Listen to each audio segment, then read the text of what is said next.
Olá, olá, tudo bem? Estamos aqui novamente com mais uma aula.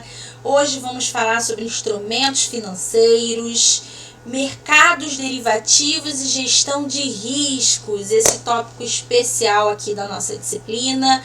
O nosso maior foco vai ser nos hedges, mas também traremos aqui os conceitos dos demais derivativos e instrumentos então de gestão de riscos. E nas aulas seguintes a gente vai trabalhar cada um deles com exemplos mais concretos. Por hora, a gente vai focar então no hedge. Então vamos lá. Então o que seria o hedge, né, Viviane? Me diz aí.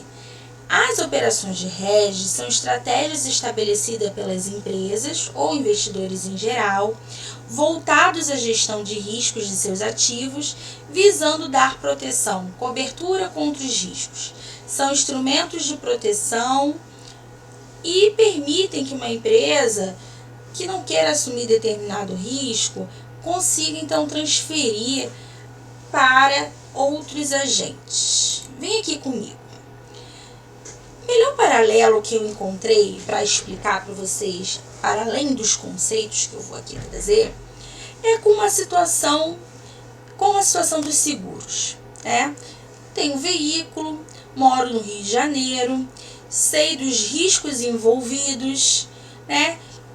Analiso o valor do meu bem e analiso os riscos existentes, né? Por ser uma cidade com alto índice de violência, de roubos e tudo mais, e me proponho a pagar um valor de prêmio de seguro para evitar a perda desse meu bem e perder absolutamente tudo. Essas operações de hedge é parecida com esse mecanismo, é um mecanismo de proteção contra esse risco futuro, né? Esse risco que pode vir a se concretizar ou não no futuro. Vamos ver melhor como isso se dá. Então, antes da gente adentrar aqui, propriamente dito, eu preciso explicar e falar sobre três atores muito importantes dentro desse mecanismo de proteção das empresas. Primeiro é o hedge, né? Eu botei aqui uma criancinha, um bebezinho, deixa eu até falar aqui com vocês, com guarda-chuva tentando se proteger da chuva, né? Mas é bem essa lógica mesmo, é a lógica dessa tentativa de proteção. Primeiro eu quero dizer para vocês que quando se trabalha com instrumentos financeiros, já há um risco, a gente falou isso na última aula, né? A partir do momento que é investimento, o risco. Quanto maior o risco, maior retorno. Há uma máxima aí no mercado que diz o seguinte: se não quer correr risco, não vem para a renda variável, né? Fica lá na renda fixa. Mas mesmo na renda variável, existem alguns mecanismos, como o hedge, para trazer essa proteção para aqueles agentes que necessitam dessa maior segurança. Só que é claro que tem um custo, né? Então, voltando aqui para essa figura desse hedge, ele seria então um agente que participa do mercado com o intuito de desenvolver proteção diante de riscos de flutuações nos preços de diversos ativos. Por exemplo, moedas, ações, nas commodities é bastante comum, tá? E nas taxas de juros. Para tanto, eles tomam nos mercados futuros uma posição contrária àquela assumida no mercado à vista. Assim, eles esperam diminuir o risco da perda financeira diante de uma eventual variação nos preços de mercado. Volta aqui comigo. Quero ver você. Isso é muito comum, por exemplo, com petróleo, a gente já vai ver um exemplo mais adiante, com as commodities, né? Que são valores que podem flutuar a depender das condições climáticas. E esse agente, ele pode trazer uma maior proteção ao utilizar esse mecanismo, garantindo o mínimo, né? Ele está disposto a ter um mínimo de retorno. Menos que aquilo ele não aceita. Mas é claro que para isso ele tem um custo. E é parecido com seguro. Se ocorrer uma alta no mercado, se for acima da expectativa dele, por exemplo, ele tem essa despesa financeira concretizada. mas ele está disposto. Isso geralmente ocorre em situações específicas, tá? Porque há que se avaliar. Se, por exemplo, a taxa de retorno da renda fixa for maior, não vale a pena que ele utilize, então, desse mecanismo. E hoje se fala muito também na variação, né, dos mercados, dos seus investimentos, justamente para mitigar o risco. E não somente o investimento total numa determinada questão e que faça com que você tenha que obrigatoriamente fazer uso do hedge 100%. Bom, o especulador é aquele que adquire, né, do hedge.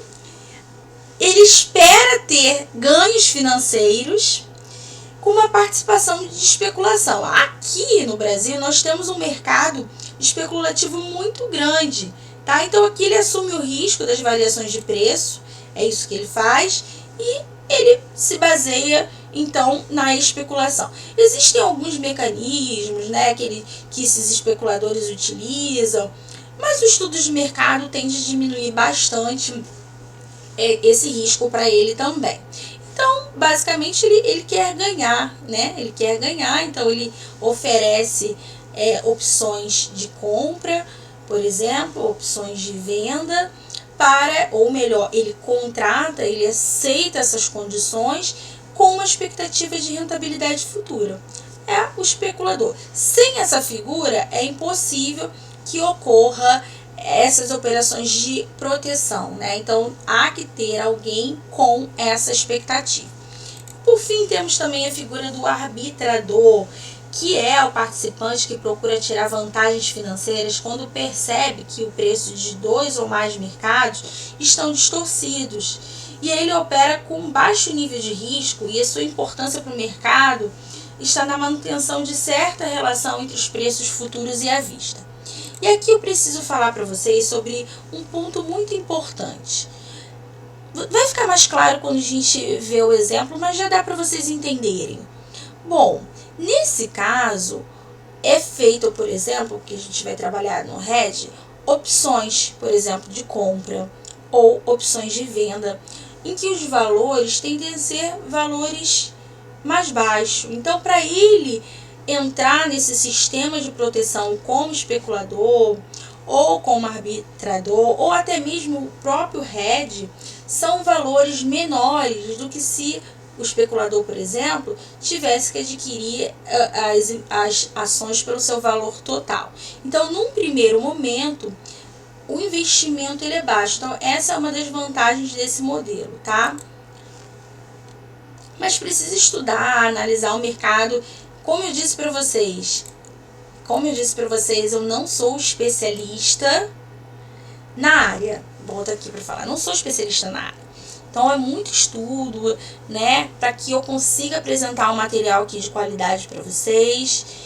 Não só dentro do aspecto contábil, porque esse eu domino, mas um pouco além. Porque se a gente contabiliza por contabilizar, você vai esquecer hoje mesmo, não é nem amanhã. Mas se você entende a essência, você não esquece. Você tendo uma boa base de teoria da contabilidade, mas conhecendo as operações, né, os instrumentos financeiros, você não vai esquecer. Você pode fazer uma prova daqui a 10, 15 anos que você não vai ter dificuldades. Ou ainda, na prática, né, existem processos de seleção que muitas das vezes exigem de você fazer uma prova, ou até mesmo apresentar, né, ou até mesmo demonstrar o seu conhecimento sobre os instrumentos financeiros. Então, vamos voltar ao que interessa. O objetivo básico, então, de um hedge é de se proteger. Então, ele quer se proteger das variações dos preços das mercadorias, das taxas de câmbio, das taxas de juros, das ações, da variação dos preços das ações. E aí, para isso, eles tomam a futuro, tá? Uma posição contrária à executada no mercado à vista. Então, ele propõe um valor, ele se dispõe a vender ou a comprar a um determinado valor, contrário ao que o mercado à vista oferece naquele momento. E aí existe o mercado a termo. O que seria o mercado a termo? É aquele mercado em que são realizadas operações de compra e venda de contratos de ativo para liquidação em uma data futura, né? E preços previamente fixados, formado pelo valor praticado efetivamente no mercado mais uma taxa. E aí, é claro que essa taxa ela há de existir porque envolve risco, a depender também tem toda a questão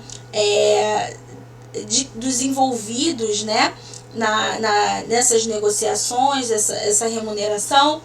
E os contratos a termos, eles podem ser de compra, em que o comprador obriga-se a pagar o preço previamente ajustado e receber o ativo objeto, referente ao contrato, ou de venda, no qual o vendedor tem por obrigação receber o valor acertado previamente com o comprador e realizar a entrega física do ativo objeto do contrato. Vem aqui comigo. É muito importante que você memorize, ou melhor, entenda bastante esse conceito, né? E como se dá, porque a partir daí é que você vai conseguir fazer sua contabilização adequada. Então, na situação em que há uma opção, né, um contrato a termo de compra, o comprador se obriga, ele é obrigado a comprar naquele valor pré-estabelecido, a data no vencimento então que foi firmado. Nesse caso, aquele que está vendendo, ele pode exercer ou não o direito. O contrário, na opção de venda, o vendedor é obrigado a vender por aquele valor. O comprador pode ou não. E aí, quando a gente for ver o exemplo prático, vai ficar muito claro, né? Quando há vantagem, quando há uma valorização, então esse, digamos assim, titular desse direito, ele acaba utilizando esse direito e obtém um lucro.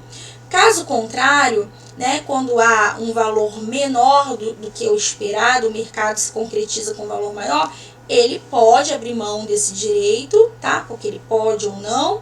E aí, esse valor que ele pagou para ter essa garantia acaba sendo concretizado como uma despesa financeira, tá? Então, tem que avaliar, né? Porque imagina, se mês a mês, por exemplo, for sendo utilizado apenas esse mecanismo, pode ser que no final não tenha valido tanto a pena. Então, precisa estudar o mercado, precisa entender. Estou trazendo aqui uma condição geral. E aí, vamos seguir. E o mercado futuro, né, segue a mesma definição básica do mercado a termo. Sendo a operação futuro, aqui se admite também uma variação com relação às negociações, tá? Então, essa é a grande diferença. O mercado a futuro de um ativo é geralmente igual ao preço praticado à vista, acrescido de uma remuneração esperada, uma taxa de juros equivalente ao intervalo entre a negociação e a sua respectiva liquidação. Então, essa é a grande diferença, tá, gente? Existe aqui, então, o custo de carregamento, que seria de armazenagem dos produtos, dos commodities, por exemplo, aluguel de locais apropriados. Essa é a diferença, mas eles têm muitas semelhanças, tanto o mercado a termo quanto o mercado futuro. A arbitragem, então, ela é uma oportunidade de participar do mercado oferindo lucro a partir de uma diferença verificada na avaliação entre dois ativos. Quando o preço de dois ativos de mesmo risco e expectativa de ganhos estiverem momentaneamente cotados de forma diferente em dois ou mais mercados, surge aí então a possibilidade do investidor realizar ganhos sem risco. Surge essa oportunidade. E é aqui que vem a arbitragem, ou seja, a arbitragem envolve a participação simultânea em mais de um mercado e promove então o realinhamento dos preços que estão em desequilíbrio. Quanto mais eficiente forem as operações de arbitragem, mais raras são as distorções nos preços dos ativos, tá? Então aqui é mais um instrumento de proteção dos riscos. Bom, uma outra questão que pode ser adotada é a operação de swap, que é a troca de taxas de juros ou índices referentes ao empréstimos, conforme, acordado entre as partes. Através do swap, somente os fluxos de caixa são trocados, tá? Não o principal, por um certo período de tempo. E o objetivo da operação é dar maior proteção à operação e reduzir o seu custo financeiro para o tomador. A gente vai trabalhar com detalhes na próxima aula, mas já é importante que você conheça o conceito. O REG, que é o nosso grande ilustre do dia, é uma proteção contra riscos oriundos de situações desfavoráveis, isso a gente já falou, mas vale a pena frisar de novo, que modificam os preços dos ativos possuídos, as ações, por exemplo, títulos, taxas de juros, commodities, paridade cambial entre moedas estrangeiras. Então é como se fosse um seguro, eu já falei isso para vocês lá no início, que ele visa reduzir ou até eliminar o risco, mas há que se avaliar, como eu disse para você, para que o custo não seja maior do que esse retorno esperado, essa proteção esperada. Se não está disposto a correr risco nenhum, vai lá para a renda fixa. Um investidor pode proteger seus ativos através de outros ativos, tá? E aqui os instrumentos do mercado derivativo é uma opção. Os mercados futuros e de opção são bastante utilizados para a gestão dos riscos. A decisão de fazer um hedge pressupõe a existência de um risco inicial que se deseja proteger, podendo ser oriundo de uma atividade no mercado financeiro ou da própria atividade comercial na empresa. Então, assim, não necessariamente precisa ser oriundo do mercado financeiro, que fique claro isso, porque faremos questões, é bastante importante que vocês fixem isso. No caso do contrato de opção, ele dá ao seu titular o direito de seu exercício, ou seja, o direito de adquirir, de comprar ou de vender no futuro um determinado ativo a um preço que já foi pré-estabelecido e pré-determinado. Não tem obrigação do exercício da opção, ele tem um direito, ficando a critério do titular, do contrato, a decisão de negociar ou não. Foi o que eu falei para vocês lá atrás também. Então, aqui tem duas figuras, a figura do titular e do lançador. O titular desse direito, ele pode exercer ou não, e aí ele vai avaliar o caso concreto. No caso do lançador, não, ele é obrigado a cumprir o que foi pré-estabelecido lá no contrato. E esse lançador, ele acaba sendo, então, a figura do especulador, que, por intermédio dessas relações, pretende ter algum ganho financeiro relevante. E aqui, o investimento é muito baixo, o investimento inicial. Vai ficar mais claro aqui com um exemplo?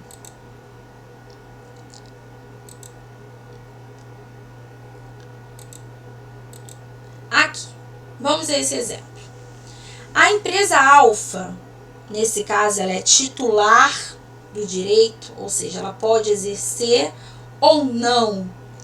Em 1º de 1 de 2021, adquiriu 1.000 opções de compra. Então, ela adquiriu, ela pagou por isso, Alfa, ela tem o direito, ela pode exercer ou não, de uma empresa que foi o lançador, que é a empresa beta, que é figura especulativa. Ela não, a beta, ela é obrigada a vender para a alfa, obrigada a vender no período pré-estabelecido, sendo que cada opção dá direito de adquirir um barril de petróleo. Foi estipulado no contrato que na data de 31/12 o preço seria de R$500 por barril. Para exercer esse direito, a empresa Alfa teria que pagar R$5. Vem aqui comigo. Olha como fica tudo mais claro quando a gente vê o exemplo. Nesse caso aqui, Alfa é titular, ela pode ou não exercer. Já Beta é o lançador. Beta necessariamente precisa vender para Alfa. Alfa paga, então, para exercer esse direito, R$5 por cada barril. Isso já é tido como uma despesa financeira, semelhante ao seguro. Quando chegar a data futura, 31/12, O preço estipulado nesta data vai ser avaliado, então, por alfa. Alfa vai avaliar, se o valor de mercado estiver superior, ela vai abrir mão do seu direito e vai ter aquela despesa financeira. Caso contrário, se o valor de mercado estiver menor, ela se protegeu. Ela tem um mínimo ali que ela determinou, que é o mínimo que ela aceita receber, e aí então ela passa, inclusive, a ter um lucro, tá? Então vamos aqui ver, nesse caso, primeiro registro é um registro no ativo circulante, né? Vimos aqui que R$5 por cada barril, foram 1.000 opções de compra, então, portanto, 1.000 vezes 5 saiu do caixa e chamamos isso de opções de compra, prêmios pagos, vai ficar lá no ativo circulante nesse primeiro momento, tá? Os instrumentos financeiros, existem os mantidos para venda, existem vários tipos, a gente vai trabalhar alguns deles, porque essa disciplina toca os especiais, pressuponho que você já tenha uma noção. No caso do REG, ele é um instrumento muito utilizado, as opções é muito utilizado, então eu fiz questão de trazer aqui num contexto bem atualizado para vocês. E então fica no ativo circulante, assim como os demais instrumentos financeiros. Então vejamos aqui essa situação. Imagina que nessa situação, olha aqui, vamos voltar aqui para não esquecer. O preço estipulado para 31/12 foi de R$500, né? Ou seja, alfa espera comprar no mínimo por R$500. Ela não abre mão de comprar por um valor maior, no máximo, né, 500, por um valor maior que R$500. E por isso ela pagou R$5 para ter esse direito. E aí, digamos que tenha ocorrido isso aqui. O barril, então, custou R$600. Ou seja, o preço de mercado superior ao preço do exercício, ao preço que foi estipulado. Nesse caso, a alfa é titular, né? Ela pode comprar. O lançador tem a obrigação de vender. Por qual valor? O valor de mercado? Não! Aquele valor que foi pré-estabelecido lá atrás. Então, R$500 é menor do que 600. Logo, a alfa tende a fazer essa opção. Ela vai comprar mais barato para vender mais caro e assim obter um lucro. Olha aqui que interessante, né? O lançador, ele vai ter que vender, não tem jeito.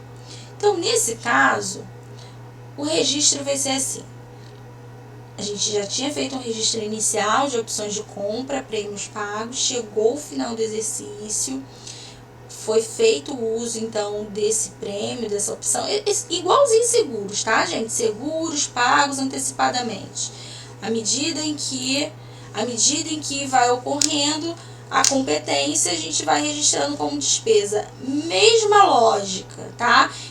Mesma lógica, lógica de proteção de risco, lógica de contabilização, tá ok? Aqui a diferença é que a gente também faz um cálculo de lucro. No caso dos seguros a gente não faz, né? Mas até poderíamos fazer, mas não para fins de registro. Então aqui nesse caso, os 5.000 passaram a ser despesa financeira. Mas, olha só, a alfa teve um lucro. Porque se eu for comparar os R$600, que é o valor de mercado hoje, com os 500 que ela vai comprar, porque ela tem esse direito, multiplicado pelas opções, menos a despesa financeira. Por cada opção, ela pagou R$5, ou seja, a despesa total, 5.000. A alfa teria um lucro de R$95.000 nessa operação. Caso isso não tivesse ocorrido, ela teria tido uma despesa financeira de 5.000. Ou seja, nesse caso aqui, a priori, não temos mais variáveis para avaliar, mas com as que a gente tem, foi extremamente rentável. É a situação de seguro. Se não ocorrer nenhuma colisão, nenhum sinistro, ok, pagou a despesa. Mas caso ocorra algo muito pior, a situação é muito crítica. E aqui teve ainda a vantagem de ter um lucro, né? Então, bastante interessante essa operação. Imagina numa situação 2, em que o barril é 450, ou seja, abaixo do valor que foi pactuado. E aí vocês lembram, né? Lembram o que a Alfa tinha? Pagou as opções, está lá registrado no ativo circulante, para ter o direito de comprar. Ela pode comprar ou não comprar. Beta tem que vender. Ora, se o preço do mercado está menor, por que a Alfa vai comprar de beta? Não faz sentido. Então, neste caso, Alfa desiste, abre mão do seu direito de comprar e compra pelo valor de mercado. E o que ocorre nesse caso? Não se concretizou o risco, né, que foi vislumbrado por Alfa. Nesse caso, as opções lá que estavam registradas, os prêmios pagos, serão registrados como despesa financeira e nesse caso é um prejuízo. Nesse caso foi um prejuízo, porque não houve nenhum tipo de lucro. Mas se a gente for avaliar, como eu disse lá, caso tivesse ocorrido lucro naquele outro cenário, por exemplo, o lucro seria de R$95 mil. Então, a empresa tem que avaliar se ela está disposta a correr esse risco, se essa remuneração, se esse prejuízo, por exemplo, compensa investir, né, na renda variável e por aí vai essas avaliações aí. Vamos para um outro exemplo, tá? Imagine aqui que a empresa Alfa, em 1º de janeiro de 2021, tem adquirido 1.000 opções de venda da empresa Beta, que é o lançador, ou seja, Alfa pode vender ou não vender. Beta tem que comprar necessariamente. E aí, cada opção dá o direito de adquirir um barril de petróleo. Foi estipulado, então, a data, né, é a data de 31/12. O preço, então, do exercício é de R$800. E para exercer esse direito, a Alfa teria que pagar R$8 por opção. Então, primeiro lançamento é registrar as opções lá no ativo circulante, sai do caixa, 8 vezes 1.000, 8.000 e registra como opções de compra. Vamos lá, esse lançamento básico aqui. Caixa, acredita 8.000, já que é uma saída, e o ativo diminui, né, por saídas e a crédito. E opções de venda, prêmios pagos, similar aos seguros, fica aqui um direito, né? Esse direito registrado para a Alfa. E quando chega ao final do exercício, o valor do barril, R$900. Então aqui a Alfa tem que parar e pensar, será que vale a pena? Ora, o contrato estipulou que seria R$800, R$800 em 31/12. Esse é o valor do exercício. E o valor do mercado agora está R$900. Ou seja, o valor de mercado está superior. A Alfa tem o direito de vender, ela não é obrigada a vender por R$800. O lançador Beta tem que comprar. Ora, se a Alfa pode vender mais caro, já que o preço de mercado é R$900, ela pode abrir mão desse direito. E deve abrir mão desse direito, já que o valor de mercado é mais caro e ela vai ter um lucro, né? Mas, como ela já fez aqui a opção, né, ela comprou essa opção, à medida em que ocorre 31/12, ela vai retirar do ativo circulante e passa então a ser uma despesa financeira. Nessa operação, houve um prejuízo. Ela arcou com esse prejuízo porque ela não quis dar conta do risco de pagar, ou melhor, de vender por um valor inferior a R$800. Tá? Mas vamos numa outra situação. Deixa eu voltar aqui.